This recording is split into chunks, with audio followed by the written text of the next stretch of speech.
நேபாளம் Tibet எல்லையை தாக்கிய திடீர் வெள்ளப்பெருக்கின் காரணமாக உயிரிழந்தோரின் எண்ணிக்கை 160 ஆக அதிகரித்துள்ளது. Blue ocean group of companies இலங்கையின் வளர்ச்சியோடு உங்கள் வாழ்க்கையையும் உயர்த்துகிறோம். இந்த அனர்த்தத்தில் சிக்கி நேபாளத்தில் 750 பேர் காணாமல் போயுள்ளதாக அந்த நாட்டு தகவல்கள் தெரிவிக்கின்றன. சீனாவின் கட்டுப்பாட்டில் உள்ள திபெத்தில் இருந்து ஆரம்பமாகும் கோஷி ஆறு நேபாளம் வழியாக இந்தியாவில் பீகார், உத்தரப்பிரதேச மாநிலங்களுக்கு செல்கிறது. மொத்தம் 720 கிலோமீட்டர் நீளமுள்ள இந்த ஆறு பொதுவாக கோஷி என்று அழைக்கப்படுகிறது. திபெத்தில் உள்ள ஜாங் ஜாக்போவில் பனிப்பாறைகள் உருகி மிகப்பெரிய ஏரி உருவாகி உள்ளது.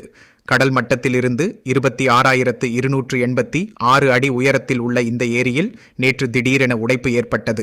இதனால் மிக அதிக அளவில் நீர் கீழ்நோக்கி பாய்ந்து கோஷி ஆற்றில் சேர்ந்தது. இதனால் திடீரென கோஷி ஆற்றில் கடும் வெள்ளப்பெருக்கு ஏற்பட்டது. ஆற்றின் ஓரம் இருந்த வீடுகள் உள்ளிட்ட கட்டடங்கள், 20க்கும் மேற்பட்ட பாலங்கள், வீதிகள் உள்ளிட்டவை கடும் சேதமடைந்தன. வெள்ளப்பெருக்கில் சிக்கி திபெத்தில் 3 பேரும், நேபாளத்தில் 157 பேரும் என மொத்தம் 160 பேர் பலியானதாக அறிவிக்கப்பட்டுள்ளது.